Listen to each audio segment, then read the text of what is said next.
Este es el día que hizo el Señor y lo hizo precisamente para que nosotros hoy pudiéramos estar en su presencia. Gloria al Señor.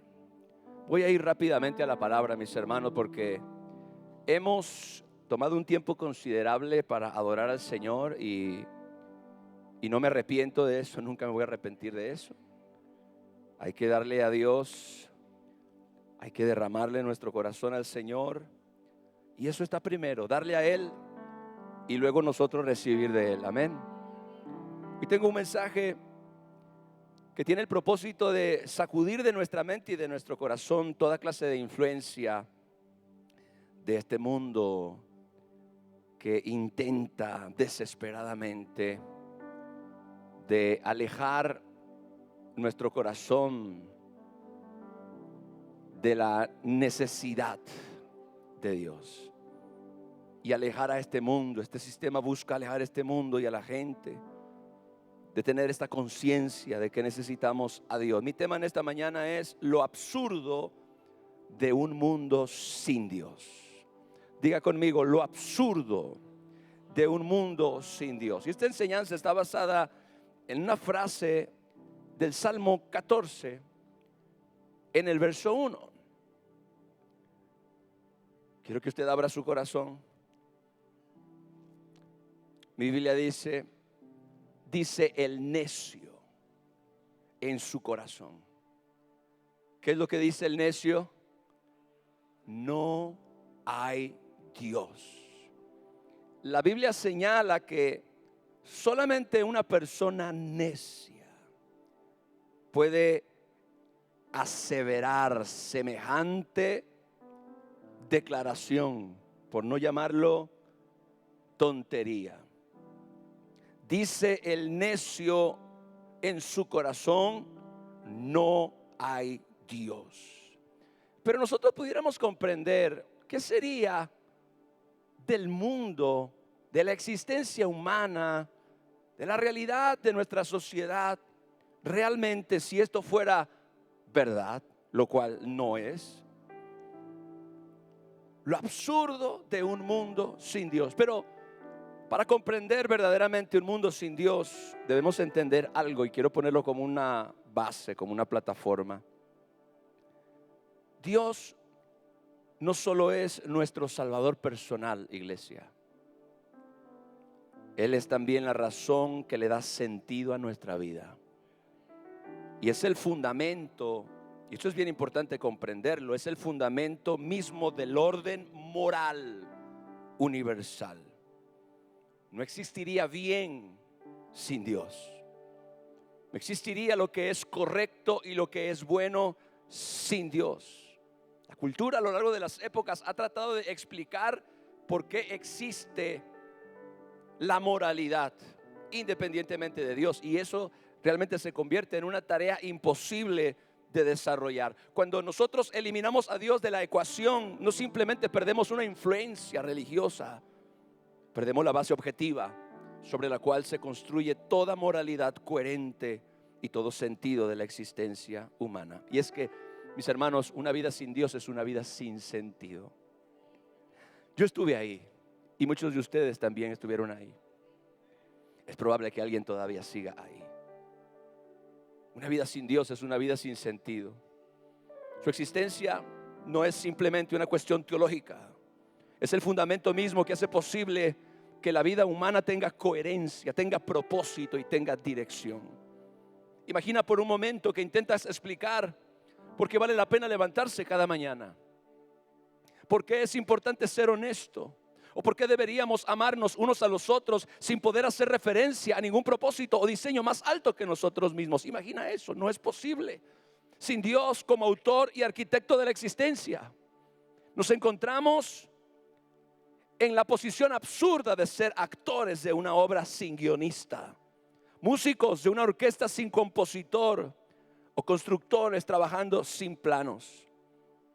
Y la pregunta fundamental, ¿para qué existo?, queda sin respuesta satisfactoria, porque cualquier propósito que inventemos será tan temporal y frágil como nosotros mismos. Y aquí mis amados, radica la tragedia más profunda del secularismo moderno en el cual tú y yo vivimos. Nuestras redes sociales, nuestra cultura, el entretenimiento, el cine, el teatro, la música, todo está infectado de secularismo. Todo está infectado de ateísmo y de progresismo. Son ideologías demoníacas que buscan desplazar a Dios del lugar que le corresponde, no solamente como creador, sino como Padre y como Dios, aleluya, como Señor de todas las cosas. Esta es la tragedia más profunda del secularismo moderno, del ateísmo y de las filosofías progresistas que intentan construir significado humano pero sin Dios. No es que simplemente lleguen a conclusiones diferentes sobre la moralidad o el propósito, sino que están tratando de crear algo que por su propia manera de ver el mundo no puede realmente existir. Si tú quitas a Dios, todo se desmorona automáticamente. Es como intentar escribir una sinfonía hermosa mientras se insiste en que la música es solo ruido organizado. O como mirar una pintura que es una obra maestra mientras se afirma que los colores son un constructo social sin belleza real. El corazón humano clama por significado trascendente, por propósito eterno, por valores que vayan más allá de la supervivencia biológica. Pero una perspectiva sin Dios nos obliga a concluir que todos estos anhelos son simplemente ilusiones evolutivas que debemos superar o ignorar.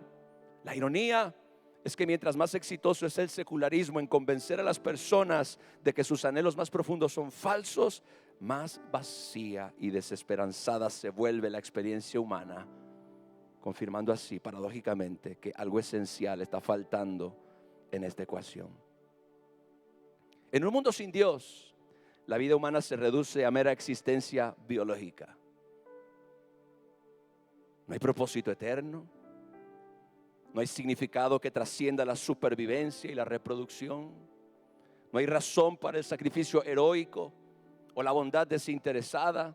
Un famoso escritor y filósofo ruso dijo una frase que es célebre hasta el día de hoy: si Dios no existe, todo está permitido. Y esta pérdida de trascendencia se manifiesta en lo que los psicólogos modernos llaman la crisis de sentido o de identidad. Las personas pueden tener todas las comodidades materiales, pero al mismo tiempo experimentar un vacío existencial profundo. Hay gente que lo puede tener todo y al mismo tiempo estar completamente vacíos de lo más esencial y de lo más importante. Sin un propósito divino, la vida se vuelve una serie de experiencias sin conexión y relevancia, una narrativa sin autor, una canción sin compositor, como las que ahora compone la inteligencia artificial.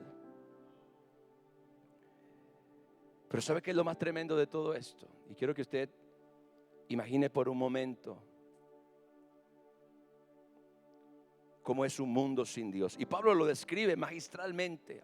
Hay una progresión destructiva que Pablo describe en Romanos capítulo 18. Acompáñeme.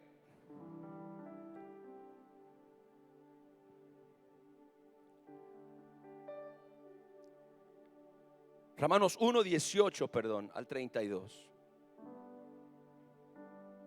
Mire esto. Porque la ira de Dios se revela desde el cielo contra toda impiedad e injusticia de los hombres. Escuche, que detienen con injusticia, ¿qué cosa? La verdad. Y Dios es la verdad. Jesús dijo: yo soy la verdad. Porque lo que de Dios se conoce les es manifiesto, pues Dios se lo manifestó. Porque las cosas invisibles de Él, su eterno poder y deidad, se hacen claramente visibles desde la creación del mundo, siendo entendidas por medio de las cosas hechas, de modo que no tienen excusa.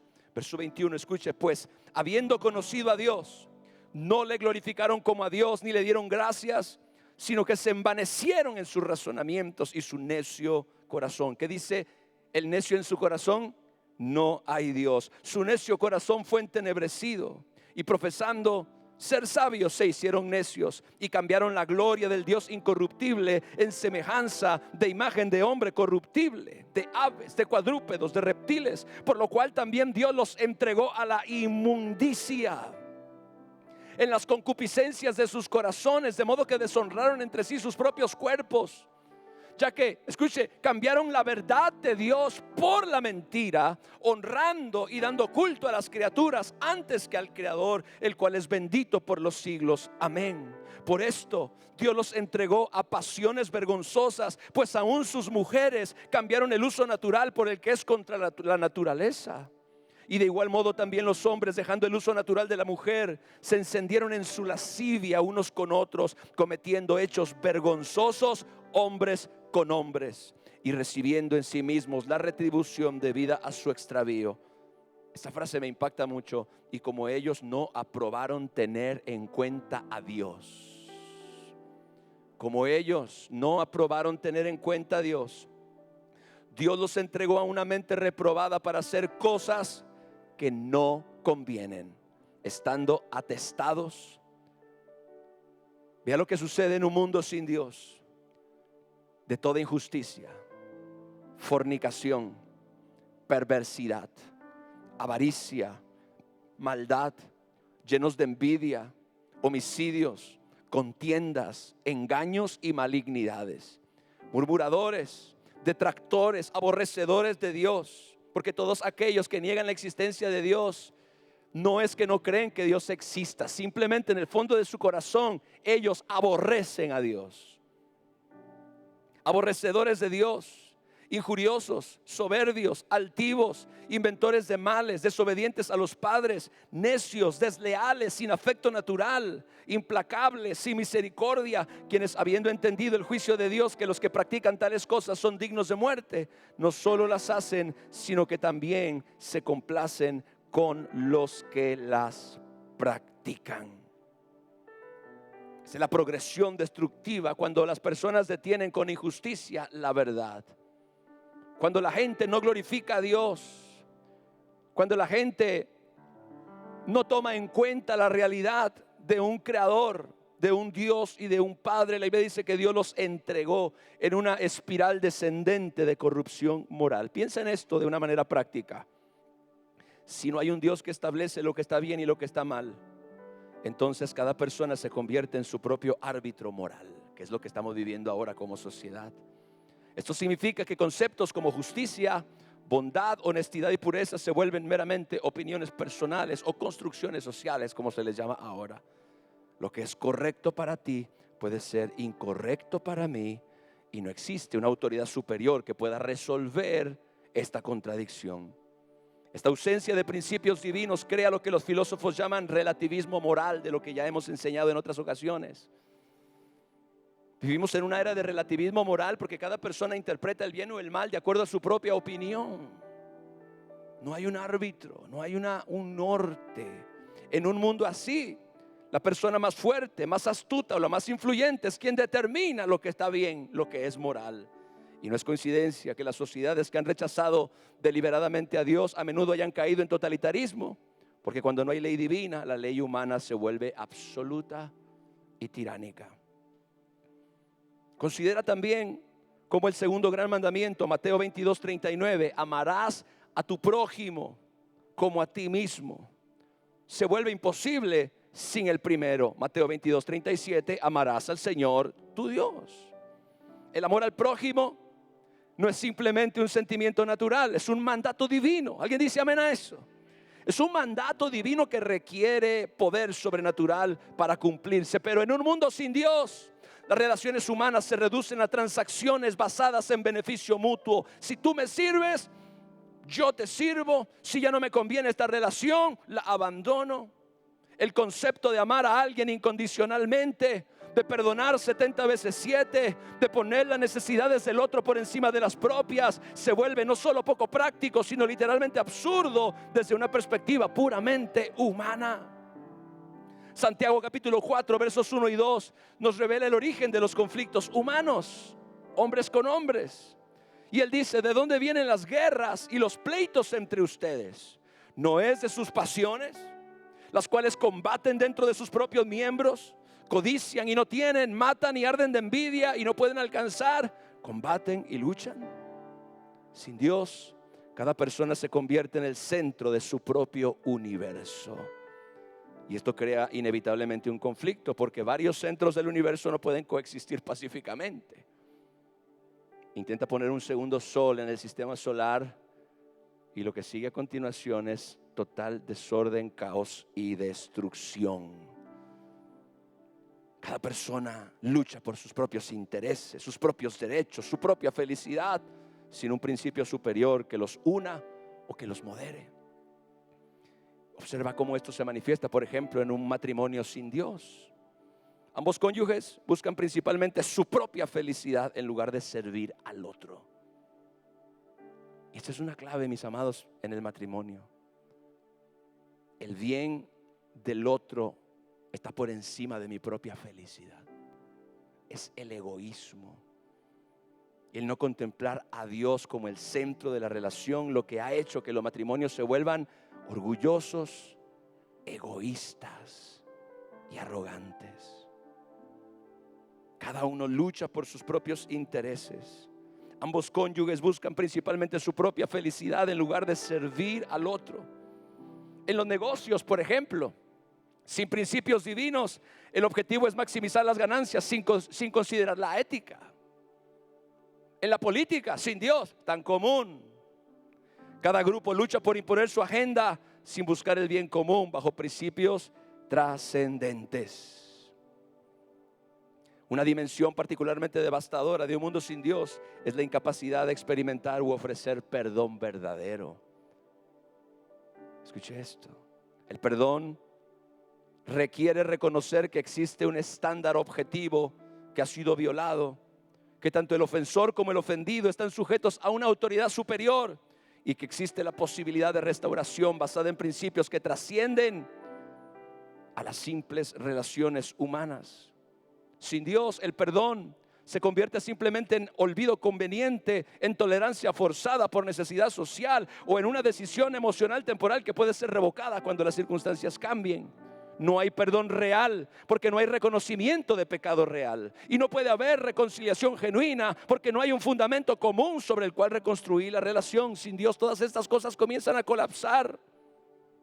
Gloria al Señor. Considera Romanos 1, 28 al 32, donde acabamos de leer cómo Pablo describe vívidamente las consecuencias sociales de rechazar a Dios. Dice, y como ellos no aprobaron tener en cuenta a Dios, Dios los entregó a una mente reprobada. ¿Tú quieres vivir sin mí? ¿Quieres vivir independiente de mí?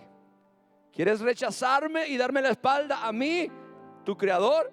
Muy bien, pero tienes que estar consciente de que te estás entregando a una mente reprobada que te llevará a hacer cosas que no convienen. Y las consecuencias son una sociedad atestada de injusticia, fornicación, perversidad, avaricia, maldad, envidia, homicidios, contiendas, engaños, malignidades, murmuraciones, detracciones, odio por Dios, soberbia, altivez, desobediencia, deslealtad y no misericordia. Así que estos no son simplemente problemas sociales, escuche bien esto, que se pueden resolver con mejor educación o políticas públicas más inteligentes. Son síntomas inevitables de la condición humana sin Dios. Alguien me dijo, pastor, si Dios existe, ¿por qué hay tanta maldad? Si Dios existe, ¿por qué la violencia? ¿Por qué las guerras? ¿Por qué el hambre? ¿Por qué la injusticia? ¿Por qué la violencia? Y yo le dije, mi amado, eso que tú describes es precisamente la evidencia de que la humanidad no puede vivir separada de Dios. Todo lo que tú me acabas de describir son las consecuencias de una sociedad que decidió voluntariamente darle la espalda a su creador. Por eso hay maldad, por eso hay violencia, por eso hay guerras, por eso hay perversión, por eso hay corrupción. Gloria al Señor. Todas estas cosas que yo describí y solamente traté de hablar de unas pequeñas cosas son síntomas, repito, inevitables de la condición humana sin Dios. Cuando entendemos esto, podemos apreciar más profundamente por qué el evangelio no es simplemente una mejora personal. El evangelio es una transformación fundamental que aborda la raíz misma de todos estos problemas, que es el corazón humano. Gloria a Dios. La sociedad no tiene un problema de conducta, la sociedad tiene un problema de corazón. Gloria a Dios. El ser humano no tiene un problema de convivencia. El ser humano tiene un problema de corazón que solamente Dios, solamente el evangelio y solamente Jesucristo, mediante su sacrificio redentor y su resurrección gloriosa, pueden transformar. El evangelio es el único camino para la verdadera modificación de los patrones de la conducta humana. La verdadera transformación solamente se encuentra en Jesús. El comprender también que el problema, la raíz misma es un problema del corazón humano, nos ayuda a entender por qué la evangelización es tan urgente. Tú y yo, iglesia, deberíamos estar compartiendo continuamente las buenas nuevas de salvación. Tendríamos que estar hablando con la mayor cantidad de personas posibles el cómo en Cristo y cómo en Dios hay verdadera transformación y libertad, y cómo realmente Cristo y no la política es la solución, y cómo es Cristo y no mejores leyes es la solución.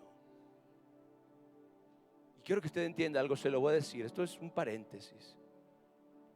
El gobierno nunca va a lograr mejorar una condición que solamente Cristo puede mejorar. Hay cristianos que se volvieron políticos,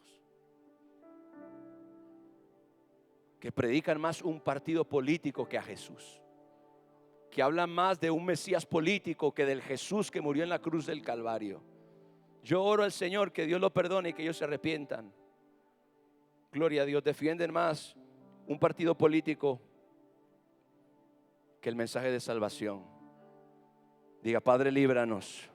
La evangelización es urgente por esta razón, porque esa es la respuesta de Dios.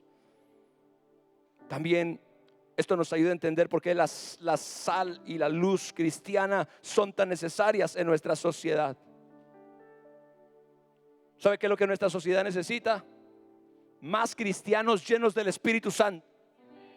Yo dije, lo que nuestra sociedad verdaderamente necesita para sufrir transformación es más cristianos llenos del Espíritu Santo. No gente que asiste a la iglesia, de esos hay millones.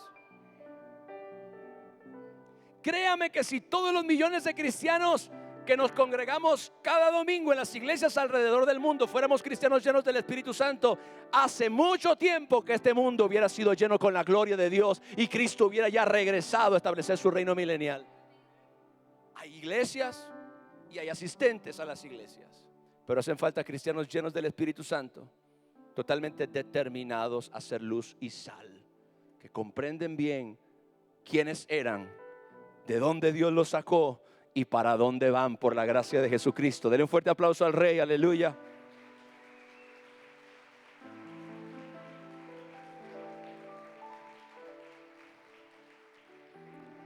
Después de contemplar el paisaje desolador de un mundo sin Dios, es un mundo en caos, un mundo hundido en la oscuridad, un mundo hundido en la degradación moral, un mundo hundido en el relativismo, en el ateísmo, en el secularismo.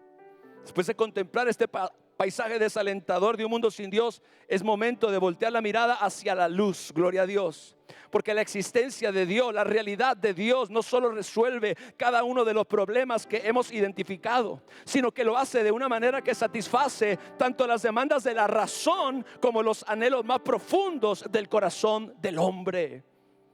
Este mensaje, alguien pudiera decir, es un mensaje que suena intelectual. Pero yo quiero que usted comprenda que también la mente necesita ser renovada por el mensaje del evangelio, y que no hay tal cosa como desconexión entre la razón humana y la verdad de Dios. Tú y yo necesitamos comprender cuál es realmente el verdadero problema, la verdadera crisis que azota el mundo y la sociedad en la que vivimos, y comprender cuál es la única y verdadera solución. Y nosotros estamos en este conflicto puestos por Dios, aleluya, para establecer el reino y la verdad del Señor de una manera objetiva, comprendiendo realmente lo que sucede y entendiendo cuál es la única y verdadera solución. La existencia de Dios, repito esto porque me bendice mucho, no solo resuelve cada uno de los problemas que hemos identificado, las cosas que Pablo menciona, esta escalera profunda de degradación moral. La existencia de Dios no solo resuelve cada uno de los problemas descritos, sino que lo hace de una forma que satisface tanto las demandas de la razón como los anhelos más profundos del corazón humano. Y si nosotros pudiéramos realmente investigar la historia, nos daríamos cuenta que la civilización siempre está ligada con el conocimiento de Dios, y que las naciones más avanzadas en todas las épocas fueron naciones cristianas. Pero eso se lo voy a dejar ahí para que usted comprenda. Alguien ignorantemente, neciamente, quien trata de desconectar la razón del evangelio, la razón de la verdad de Dios, puede decir que creer en Dios es lo opuesto a evolución, lo opuesto a progreso, lo opuesto a civilización, y es una total y absoluta mentira e ignorancia. Las naciones más civilizadas de toda la historia de la humanidad han sido naciones profundamente influenciadas por el evangelio y por el mensaje de salvación. Pero vamos a dejar ese asunto ahí. Cuando Dios existe, porque Dios existe y porque Dios es tan real, más real que este predicador que está delante de ti hablándote. Cuando Dios existe y su carácter se convierte en el fundamento de la moralidad, algo extraordinario sucede. La ética deja de ser arbitraria y se vuelve objetiva, universal, significativa. Los 10 mandamientos no son sugerencias culturales, sino principios que reflejan la naturaleza misma de un Dios santo, que es la brújula moral de toda la humanidad. Levítico 11:44 dice: porque yo soy el Señor su Dios, ustedes por tanto se santificarán y serán santos, porque yo soy santo. Gloria a Dios. Piensa por un momento en la diferencia práctica que esto hace en un mundo con Dios, en un mundo donde Dios es una completa realidad. Cuando alguien miente, no simplemente está violando una regla social que puede cambiar con el tiempo, está violando la naturaleza de aquel que es el camino y la verdad y la vida. Cuando alguien roba, no está simplemente violando el respeto mutuo o a los bienes personales, sino que está transgrediendo el orden establecido por quien es el dueño de todo lo que existe. Esta objetividad moral no es opresiva, sino liberadora. Imagina intentar construir una casa sin una plomada que te indique que es verdaderamente vertical. Cada trabajador tendría su propia idea de lo derecho y el resultado sería un desastre arquitectónico. Pero cuando existe un estándar objetivo, todos pueden trabajar hacia el mismo lugar y crear algo que es hermoso y duradero. Así es, mis hermanos, como funciona la moralidad divina. Nos proporciona de un verdadero norte que permite que la sociedad humana funcione armoniosamente. La verdad no es subjetiva, mis hermanos. La verdad es objetiva, imparcial, firme. Y la verdad es Dios. Ahora, cuando Dios está en el centro, las relaciones humanas se transforman radicalmente, porque ahora existe un modelo perfecto de amor. Primera de Juan capítulo 4 verso 19: nosotros lo amamos a Él porque Él nos amó a nosotros primero. Gloria a Dios. El amor ya no es simplemente una emoción fluctuante, ni un deseo desordenado, gloria a Dios, y lujurioso.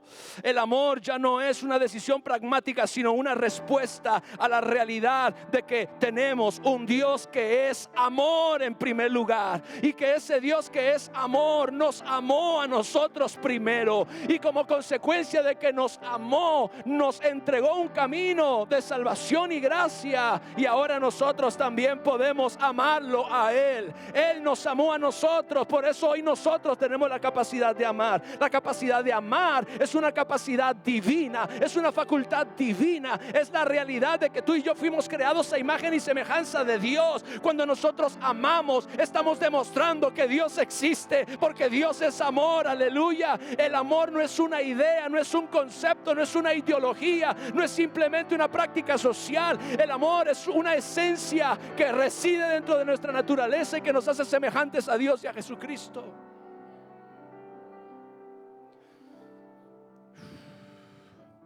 Considera cómo esto cambia un matrimonio.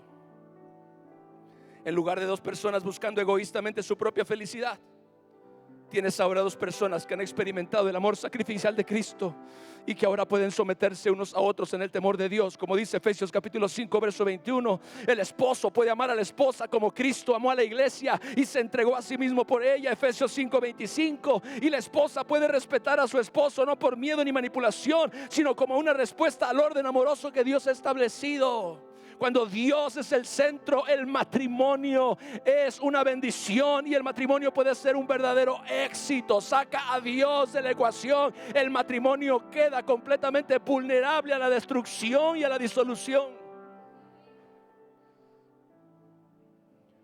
En las relaciones familiares, los padres ya no crían a sus hijos según sus propias ideas cambiantes sobre lo que está bien y lo que está mal. ¿Sabe que yo viví en una época? Digo, soy joven todavía, ¿ok?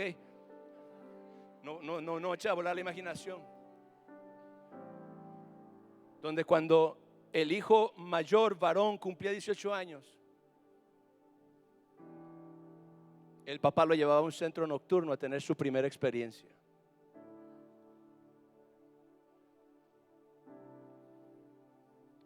Yo lo viví. No que a mí me pasó, gracias a Dios. Pero yo conocí personas que cuando cumplieron la mayoría de edad, sus propios padres, el propio padre, fue quien lo llevó a que tuviera su primera experiencia. Esa es la educación que una sociedad sin Dios le transmite a sus descendientes. Una instrucción que está regida por el egoísmo, por la satisfacción personal, por toda esta corrupción que Pablo menciona. Pero cuando Dios es el centro, cuando Dios es la realidad, los padres ya no crían a sus hijos según sus propias ideas cambiantes sobre lo que está bien, sino los crían, como dice Efesios 6:4, en la disciplina y amonestación del Señor. Aleluya. Y los hijos aprenden a honrar a sus padres, no por mera conveniencia social, sino porque existe un Dios que honra esta estructura familiar y promete bendición a quienes la respetan y la obedecen. Honra a tu padre y a tu madre para que te vaya bien y seas de larga vida sobre esta tierra. Gloria a Dios. Es el primer mandamiento, dice la Biblia, que tiene una promesa de Dios. Hay un orden que Dios establece y que regula por completo, santifica y transforma un hogar y una familia en una bendición y en una lámpara encendida en medio de una cultura en oscuridad. Uno de los aspectos más milagrosos de la vida con Dios es la posibilidad real del perdón, mis hermanos. Cuando ambas partes en un conflicto reconocen que han ofendido a un Dios santo y que han recibido perdón inmerecido a través de Cristo, algo sobrenatural puede ocurrir. Pueden perdonarse mutuamente desde esa experiencia compartida de haber ya sido perdonados por Jesús. Efesios 4:32 dice: antes sean buenos unos con otros, misericordiosos, perdonándose unos a otros, como también Dios los perdonó a ustedes en Cristo. ¿Qué sería de nosotros sin esta palabra? ¿Qué sería de nosotros sin este consejo? Que es lo mismo que sucede en el mundo, donde la gente se aborrece, donde la gente se envidia, donde la gente es capaz de pasarse uno por encima de otro para crecer, donde la gente no se respeta, donde la gente se traiciona, donde la gente se aborrece, se odia, desea venganza. Esa es la realidad sin Dios que mucha gente está defendiendo. Pero Dios, que es un Dios de amor, nos está invitando a ser buenos los unos con los otros, misericordiosos, perdonándonos unos a otros. Y Él dice, porque Él es el que siempre es el ejemplo, como Dios también los perdonó a ustedes en Cristo, así ustedes también tienen que perdonarse. Y esto no es psicología, mis hermanos, es una transformación radical. El perdón se vuelve posible porque existe una base objetiva para él, el perdón que hemos recibido de parte de Dios. Imagina dos personas que han estado en una disputa amarga por años, como algunos familiares, algunos hermanos. Gloria a Dios. Todo era amor hasta que el padre de familia murió y ahora se disputan los terrenos o los bienes. Imagínate dos personas que han estado en una disputa amarga por años en un mundo sin Dios. La única solución es venganza. Pero cuando ambos reconocen que han sido perdonados por alguien infinitamente más grande que ellos mismos y por ofensas infinitamente mayores, pueden encontrar la gracia para perdonarse mutuamente. Porque yo perdono,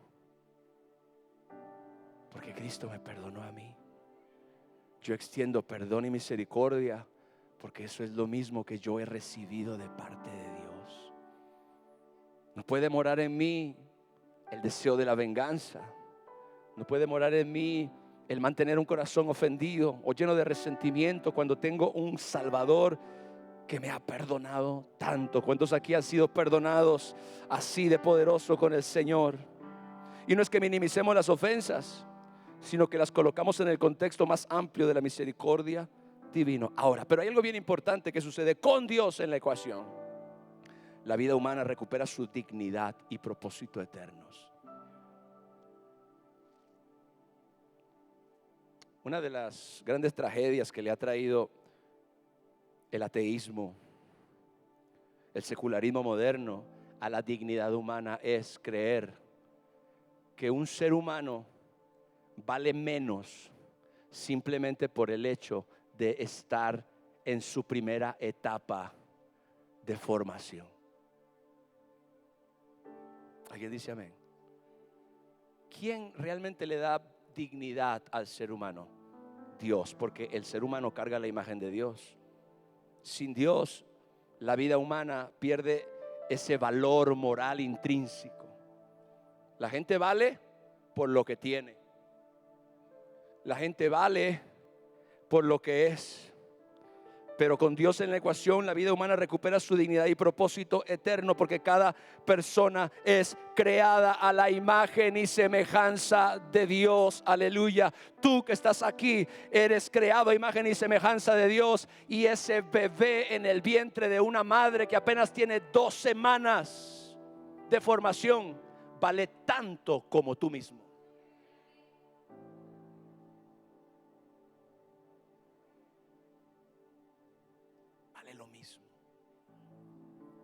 Es algo que tú podrás identificar, que en una sociedad sin Dios cambia radicalmente. Y la gente dice, no, es que eso todavía no es un bebé. Entonces, ¿qué es? Un perro.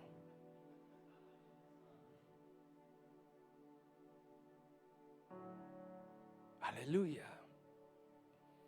Con Dios en la ecuación, cada persona es creada a imagen y semejanza, de lo cual significa que posee un valor. Escuche bien, cada uno de ustedes aquí posee un valor que no te lo da tu educación, que no te lo da tu cuenta bancaria, que no te lo da la manera en la que tú vistes, que no te da tu formación o tu familia de la que tú procedes. Tú cargas un valor que es intrínseco, es decir, es parte de tu naturaleza como ser humano, y ese valor te lo otorgó Dios porque tú fuiste creado a imagen y semejanza de Dios. Tú vales para Dios, no porque seas más espiritual o menos espiritual. Tú vales para Dios, no porque vayas a la iglesia o no vayas a la iglesia. Tú vales para Dios porque tú cargas su imagen, porque Él te creó con un propósito. Tú eres su hijo. Gloria a Dios. Alguien aquí puede decir amén, aleluya. Gloria a Dios. Apláudale bien al Señor. A veces, iglesia, se nos olvida esto a nosotros como cristianos y comenzamos a medir a las personas de acuerdo al valor que la sociedad les otorga. Tratamos a la gente de diferente manera si tiene dinero cómo se viste. No, mis amados, escuchen bien, todos los seres humanos tienen un valor intrínseco porque cargan la imagen de Dios. Dios les da ese valor. Dios es quien les otorga ese valor. Por eso todas las vidas son importantes. Por eso todas las personas son importantes. El que tiene un traje y el que está en un semáforo pidiendo dinero, todos tienen el mismo valor delante de los ojos de Dios. Todos son amados y por todos murió Jesucristo. Aleluya. Por todos derramó la sangre preciosa. Gloria al Señor. Cada persona es creada a la imagen de Dios, lo cual significa que posee un valor intrínseco que no puede ser reducido a su utilidad económica, su productividad social o su contribución al bienestar general. Eso transforma completamente cómo vemos nuestras responsabilidades diarias. Escuche, el trabajador cristiano no simplemente cumple un horario para ganar dinero, sino que trabaja como para el Señor y no como para los hombres.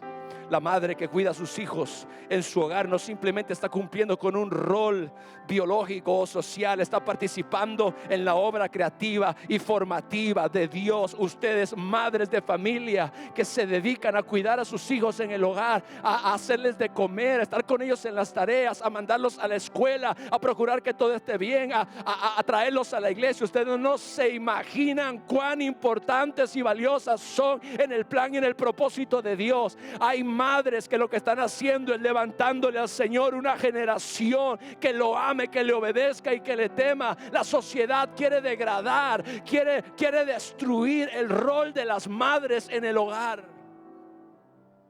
Quiere hacerles pensar que por estar en su casa cuidando a sus hijos, cuidando su hogar, cuidando su familia, entonces eso las hace inferiores a las mujeres que tienen un trabajo, una profesión, o las que están por ahí haciendo otras cosas para tener éxito. Y nada de malo con eso, pero tengo que decirles algo, mujeres.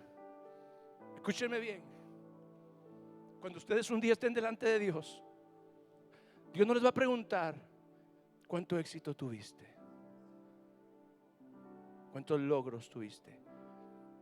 Dios va a preguntar por lo que te confió: tu hogar, tu matrimonio, tus hijos. Esto puede sonar fuerte, pero créame, esto es la realidad.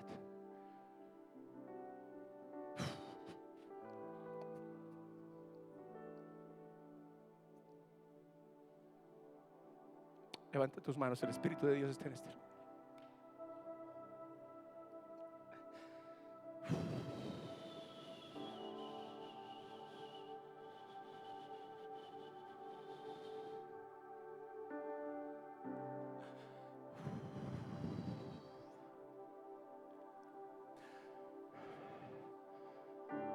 Entiendo que nos queramos superar y que queramos realizarnos de muchas maneras, pero hay un llamado que nosotros tenemos que trasciende a todo lo que este mundo pueda ofrecernos o pueda presentarnos como el éxito verdadero. Esa madre que cuida a sus hijos no simplemente está cumpliendo con un rol biológico. Y escúcheme bien, madres aquí que trabajan o que tienen a sus hijos en guarderías, no caigan en condenación, pero entiendan que es más importante su familia, su hogar y su matrimonio que cualquier otra cosa. Si ustedes encuentran una manera de encontrar un balance, eso sería lo más maravilloso. Eso sería lo más maravilloso, un balance en el cual tú puedas cumplir con tu misión, con tu propósito, y al mismo tiempo desarrollarte como persona, si ese es el acuerdo al que como matrimonio han llegado. Gloria a Dios, gloria a Dios. Pero las madres están participando en la obra creativa y formativa de Dios. Y les soy muy honesto, yo quiero hoy reconocer a mi esposa, que ha hecho un trabajo extraordinario.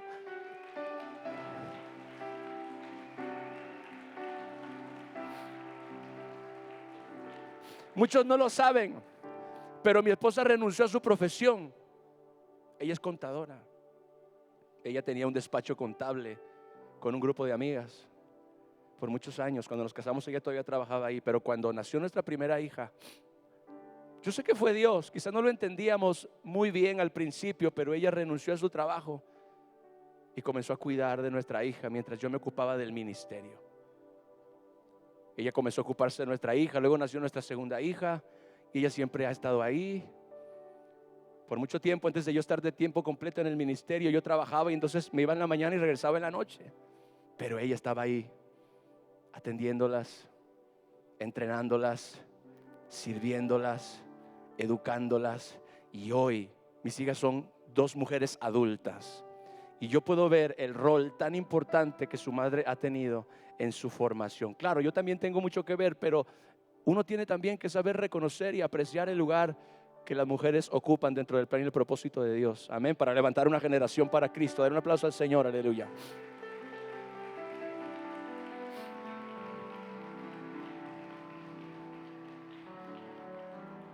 La gente tiene o carga la imagen de Dios. El anciano que ya no puede contribuir económicamente no debe ser una carga para la sociedad, porque es un portador también de la imagen divina que merece honor y cuidado, y además de la sabiduría que muchos de nosotros necesitamos. Hoy a mí me molesta seriamente ver cómo los jóvenes menosprecian la experiencia de la gente mayor. Me molesta esa actitud que tienen los jóvenes ahora. Yo no digo que todos, pero es cultural, de menospreciar a la gente con más experiencia. Yo tengo 48 años y yo sé que hay jovencitos de 17 años, de 18, de 20 que necesitan de la experiencia que yo tengo, y que es fundamental que ellos puedan abrir el corazón y recibirla.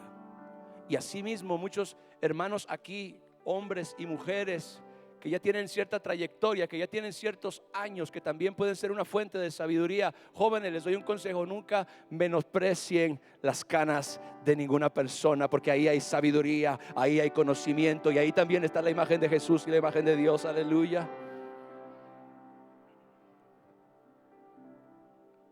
No le diga boomers.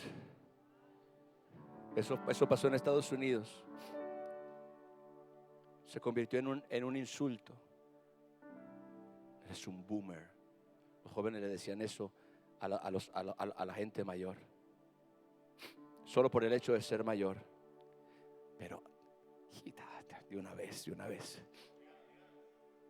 Joven, un día tú también vas a tener 48 años. Así que es mejor que siembres la semilla hoy que tú quieres cosechar cuando llegues a esa edad. Dale un aplauso al Señor. Aleluya.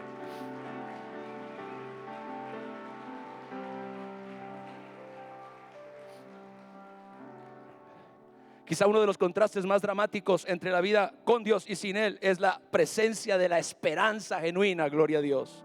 Primera de Pedro capítulo 1 verso 3: bendito el Dios y Padre de nuestro Señor Jesucristo, que según su grande misericordia nos hizo renacer para una esperanza viva por la resurrección de Jesucristo de los muertos. Sin Dios, mis amados hermanos, no hay esperanza. Y esta esperanza de la que yo hablo no es un optimismo ciego o una negación de la realidad. Es una confianza sólida basada en las promesas de un Dios que no puede mentir.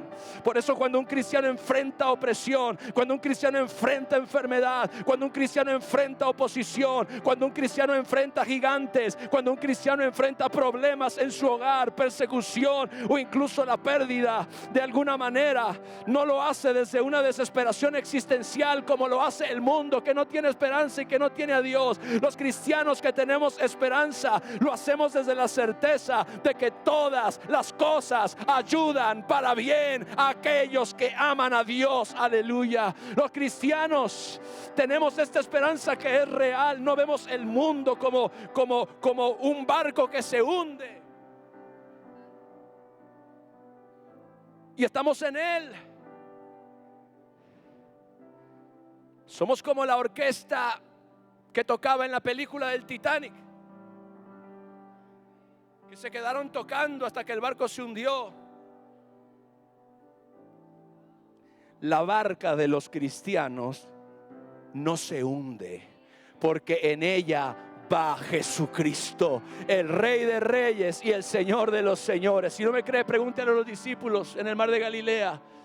Las olas azotaban la barca, la gran tormenta dio con ímpetu, todo parecía que ellos estaban perdidos. Uno de ellos dijo, de hecho, sálvanos, Señor, que perecemos. El Señor se puso en pie en medio de la barca, en medio de la tormenta, y dijo, cállate, tormenta, y enmudece. Y enseguida dice que el mar se calmó, se hizo grande bonanza, vino una gran paz, y todos se miraron unos a otros y dijeron, ¿quién es este que aún el viento y el mar le obedecen? Tenemos esperanza porque Dios es real. Tenemos esperanza de que lo mejor está por llegar. Tenemos esperanza, gloria al Señor, de aunque este sistema está colapsando, hay un sistema que prevalece, que es el reino de Dios. Tú y yo no pertenecemos a este mundo. Jesucristo dijo, ustedes están en el mundo, pero ya no son de este mundo. Gloria a Dios. Pertenecemos a un reino, pertenecemos a una familia, somos hijos de Dios. Y aunque todo mundo vaya en picada, nosotros vamos en subida. He aquí que oscuridad y tinieblas cubrirán la tierra, pero sobre ti amanecerá Jehová y sobre ti será vista su gloria. Aleluya. Por eso, escúcheme bien, iglesia, ningún cristiano puede ser pesimista. Saque el pesimismo de su vocabulario, porque eso no pertenece a los hijos de Dios. Usted no puede ser una persona que se queja de todo y que a todo le ve lo malo y que, ay, Padre Santo, usted tiene un Salvador perfecto. Usted tiene un Rey glorioso, dueño del oro, dueño de la plata. Un Dios que suple, un Dios que sana, un Dios que restaura, un Dios que levanta, un Dios que sostiene, un Dios que intercede por ti además. ¿Por qué tú y yo habríamos de andar por ahí quejándonos de todo?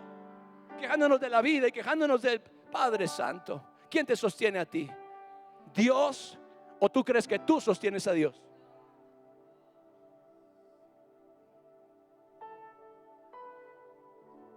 Yo tengo esperanza. Aleluya. Cuando los cristianos enfrentamos adversidad, cuando los cristianos enfrentamos persecución, cuando los cristianos enfrentamos oscuridad, cuando los cristianos enfrentamos tinieblas, gloria a Dios, sabemos que todas las cosas ayudan para bien a los que aman a Dios, Romanos 8:28. Y también sabemos lo que dice Romanos 8:38, 39, que ni la muerte, ni la vida, ni ángeles, ni principados, ni potestades, ni lo presente, ni lo porvenir, ni ninguna otra cosa creada nos podrán separar del amor de Dios que es en Cristo Jesús, Señor nuestro. Aleluya. Yo tengo un amigo que me ama, me ama, me ama. Yo tengo un amigo que me ama. Su nombre es. Amén. Diga, porque los derechos de copyright están fuertes. Pero creo que esa canción ya es de dominio público. Tiene más de 100 años que se compuso, ¿no? Oiga, canta un pedacito de una canción y el compositor quiere llevarse todos los ingresos del video, cuando yo fui el que preparé el mensaje. Derechos de copyright. Padre, voy a dejar ese asunto ahí porque luego caigo en la carne. Diga, nada nos podrá separar del amor de Dios que es en Cristo Jesús. Tengo esperanza. Dile a la persona que tienes al lado, tenemos esperanza, porque tenemos un Dios vivo. Aleluya. Ahora estamos llegando al corazón de todo el asunto, porque todo lo que hemos descrito, todo este orden que Dios trae, perdón, esperanza, propósito, solo es posible a través de Jesucristo. Y créame algo, Jesucristo no es simplemente una opción religiosa entre muchas. No es, sino lo que Él dijo: Él es el camino, Él es la verdad y Él es la vida. Y Él dijo: nadie viene al Padre sino por mí. Pero ¿por qué esto es necesariamente así? Porque nuestra única opción es Jesús. Porque en medio de todo este caos y de toda esta oscuridad, la única solución es Jesucristo. ¿Por qué todo esto es así? Porque el problema fundamental del ser humano no es la ignorancia que se puede resolver con educación, ni la pobreza que se puede resolver con redistribución económica, como proclama el socialismo. No es ni siquiera la injusticia social que se puede resolver con mejores leyes. El problema fundamental es el pecado, que nos ha separado de Dios y ha corrompido nuestra naturaleza misma. Ese es el verdadero problema, mis hermanos. Por eso el necio dice en su corazón: no hay Dios. Porque él posee un corazón que tiene una naturaleza caída. Jesús no vino simplemente a enseñarnos cómo vivir mejor o a darnos un ejemplo moral, un estándar de vida más elevado. No, Él vino a resolver el problema del pecado de manera definitiva. Segunda de Corintios capítulo 5 verso 21 dice: al que no conoció pecado, Jesús, recuerde lo que dijimos la semana pasada, tenemos un Salvador perfecto. Al que no conoció pecado, por nosotros lo hizo pecado, para que nosotros fuésemos hechos justicia de Dios en él. Pastor, pero yo ¿cómo puedo ser considerado justo si realmente no he vivido una vida de bien? De la misma manera que Cristo fue considerado en la cruz pecador, siendo que Él nunca había pecado. Hoy tú puedes ser justo en Él, porque Él se hizo pecador por ti en la cruz. O ocupó tu lugar como pecador en la cruz. Él tomó sobre sí mismo el castigo que merecíamos para que pudiéramos recibir la justicia que no merecíamos. Y aquí es donde una honestidad nos obliga a reconocer algo incómodo para el orgullo humano. Todos, y cuando digo todos, créame, todos sin excepción, necesitamos desesperadamente a Dios. Tú que estás aquí hoy, quiero decirte que hay una realidad por encima de todas. Necesitas desesperadamente a Dios. Específicamente, necesitas desesperadamente a Jesucristo. Romanos 3:23 dice: por cuanto todos pecaron. Y eso nos incluye a cada uno de nosotros y están destituidos de la gloria de Dios. No hay excepciones basadas en educación, cultura, bondad moral, ni sinceridad religiosa. Por cuanto todos pecaron. El ateo más brillante, el humanista más bien intencionado, el filósofo más sofisticado, todos enfrentan el mismo dilema fundamental. Escuche bien, están tratando de construir significado, moralidad y esperanza sobre un fundamento que no puede sostener el peso de estas realidades. Es como intentar construir un rascacielos sobre la arena. Y contrario a lo que propone el secularismo moderno, reconocer nuestra necesidad de Dios y responder en fe a la obra de Jesucristo no es un salto irracional hacia la superstición, sino es la respuesta más razonable a la evidencia de nuestro entorno y nuestra experiencia interior. La gente cree hoy que si tú eres creyente, entonces eso te hace un ser irracional, un ser supersticioso. Creen que tu salto de fe o responder al evangelio y a la fe en Jesucristo, eso te hace un ser irracional. Qué error más grande. Esta fe en Jesús no es un salto irracional hacia la superstición como el secularismo asegura, sino que es la respuesta más razonable a la evidencia de nuestro entorno y nuestra experiencia interior. Considera la alternativa: aceptar que somos productos accidentales de procesos sin propósito, que nuestros anhelos más profundos por significado, justicia y amor eterno son simplemente ilusiones que la evolución trajo, y que la conciencia moral que todos experimentamos es meramente un constructo social, y que nuestro sentido innato de que la vida debe tener propósito es simplemente un error cósmico. Esta perspectiva requiere mucho más fe ciega que reconocer que existe un creador personal que se ha revelado en Jesucristo. Yo necesito mucho más fe para creer que somos resultado de la evolución y creer que milagrosamente la nada lo produjo todo, y que tú y yo somos el resultado de la evolución de millones de años, que comenzamos siendo una bacteria, una célula, un renacuajo.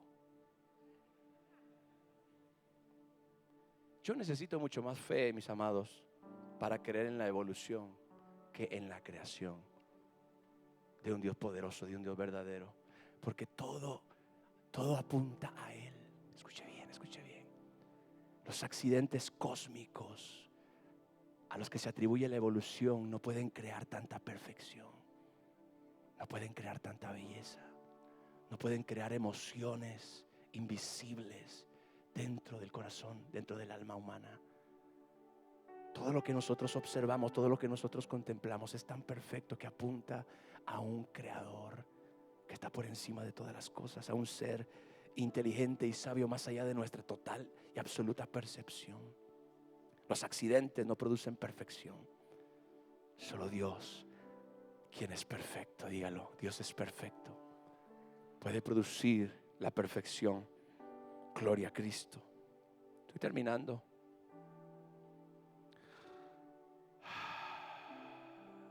Yo necesito más fe, mucha más fe, para creer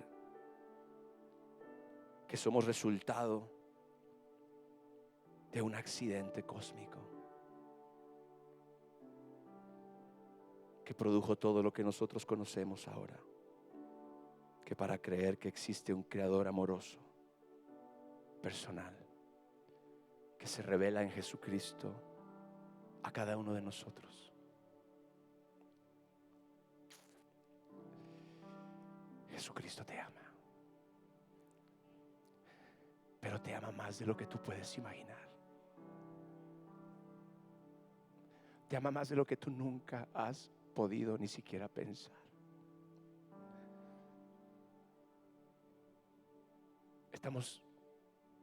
A veces me siento tan lejos de la comprensión, del entendimiento de lo que Jesús es. Casi siempre tratamos de comparar lo divino con el registro mental que tenemos de lo humano. Comparamos el amor de Dios como el amor entre la gente. No, mis amados. La Biblia dice que el amor de Cristo sobrepasa todo nuestro entendimiento. Dios te creó, Dios te dio la vida, el pecado te separó de Él, pero Él te ama tanto que envió a su Hijo Jesucristo para recuperarte de regreso. Y hoy tú y yo tenemos que decirle así a ese amor tan grande que nos ha sido mostrado. Cuando una persona experimenta el perdón de Dios, el propósito divino para su vida, la esperanza eterna en Cristo y la paz que sobrepasa todo entendimiento, viene a su corazón. No se siente como alguien que ha sacrificado su libertad o que se ha convertido en un loco. Se siente como alguien que finalmente ha llegado a casa. Cuando yo me convertí, muchos de mis amigos decían: te volviste loco. Pero sí me llaman el loco. Nadie sabe esa canción. Ay, padre, tengo que actualizarme.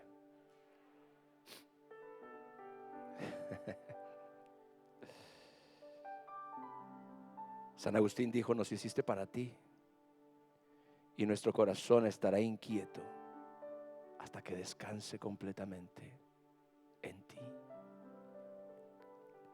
Y este anhelo no es una debilidad que debemos superar, sino una señal evidente que debemos seguir. Repito esto: cuando una persona experimenta el perdón de Dios, el propósito divino para su vida, la esperanza eterna en Cristo y la paz que sobrepasa todo entendimiento, no siente que se ha vuelto alguien irracional, no siente que ha sacrificado su libertad, no se siente como alguien retrógrada que no obedece a la razón y a la ciencia, sino más bien se siente como alguien que finalmente ha llegado a casa de regreso y que finalmente ha encontrado para qué es que fue creado. Gloria al Señor. Mis hermanos, termino. La vida sin Dios es verdaderamente absurda. Yo no sé cómo pude vivir sin Dios 24 años de mi vida. No lo entiendo. No lo entiendo. La vida sin Dios es absurda, destructiva, desesperanzadora, mientras que la vida en Cristo ofrece todo lo que el corazón humano más profundamente anhela y todo lo que la razón más claramente demanda. Apocalipsis 3:20 dice, y estas son palabras de Jesús: he aquí, yo estoy a la puerta y llamo.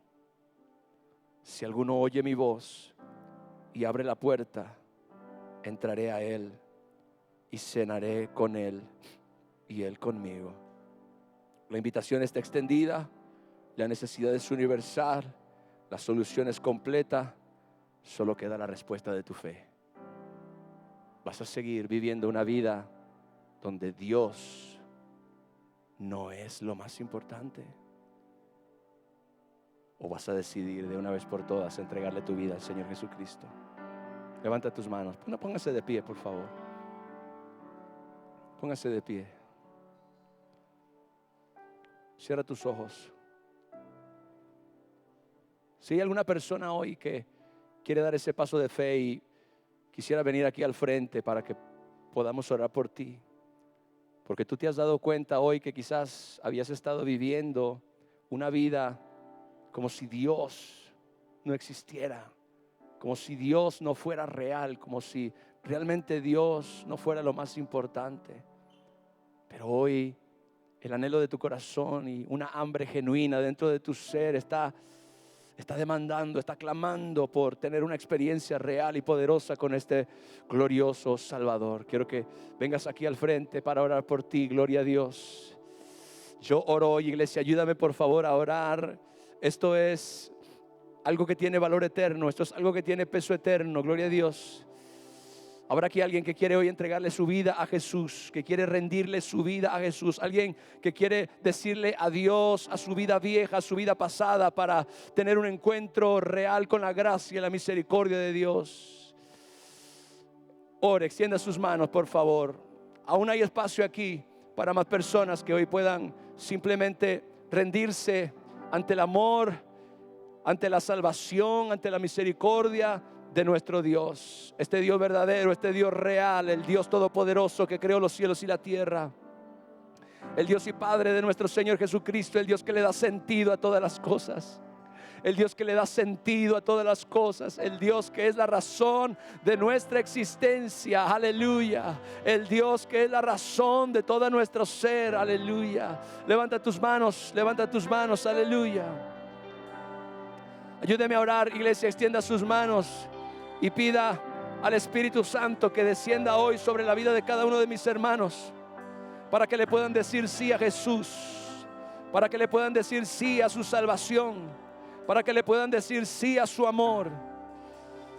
Quiero que oren conmigo las personas que están aquí al frente, por favor. Digan conmigo: Señor Jesús, nos rendimos ante ti, te entregamos nuestra vida, perdona nuestros pecados y danos salvación y reconciliación. Creemos que tú eres real, creemos que tú eres el Hijo de Dios, creemos que tú eres el camino y la verdad y la vida, y hoy queremos rendirnos por completo a tu realidad.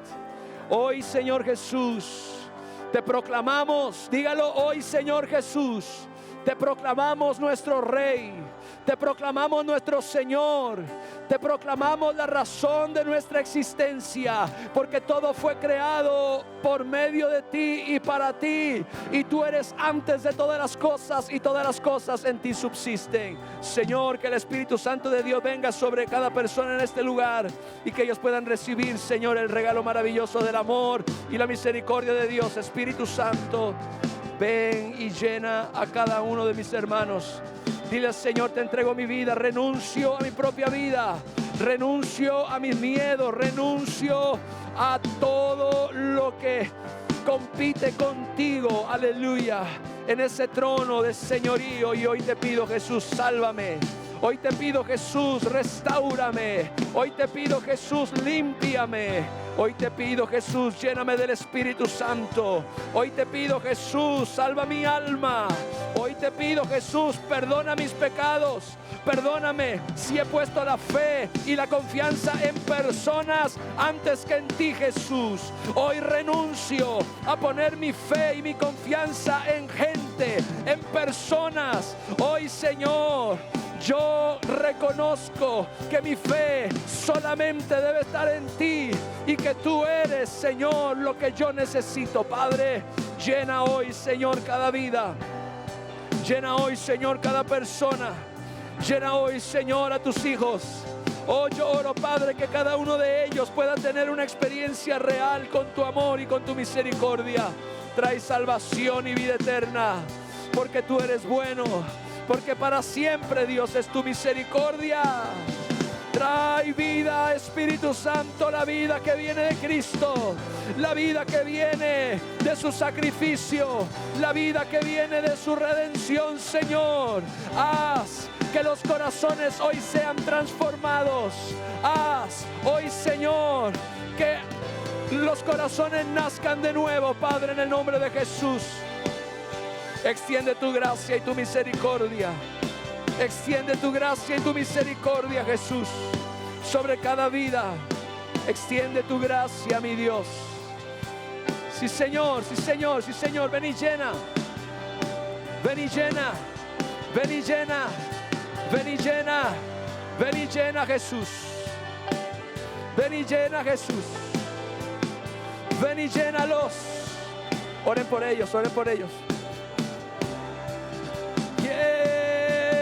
Tú eres el centro de mi alma y corazón. Yo soy tu templo, oh, yo soy tu templo. Digno y santo seré tu habitación. Yo soy tu templo, yo soy tu templo. Tú eres el centro de mi alma y corazón. Yo soy tu templo, yo soy tu templo, y digno y santo seré tu habitación. Yo soy tu templo, yo soy tu templo, yo soy tu templo, yo soy tu templo, yo soy tu templo. Aleluya. Iglesia, cada día, cuando despiertes por la mañana, lo primero que debes hacer es hacerte consciente de la realidad de Dios. Dios es real, Dios es verdadero, Dios rige y gobierna. Dios es tu Señor y tu Salvador. Levanta tus manos cada día y di: gracias, Padre, porque tú eres mi Dios. Gracias porque tú existes, y por eso yo tengo esperanza, y por eso yo tengo fe, y por eso yo tengo un destino que es eterno y seguro. Gracias por tu Hijo Jesucristo, por la sangre que Él derramó y por la salvación y el perdón que Él proveyó para mi alma. Gracias, Dios, porque tú eres real y yo soy tu Hijo. Y vive una vida, amada iglesia, mostrando al mundo que tu Dios no es una religión, que tu Dios es un Dios real, poderoso y verdadero. Dale un fuerte aplauso al Señor. Aleluya.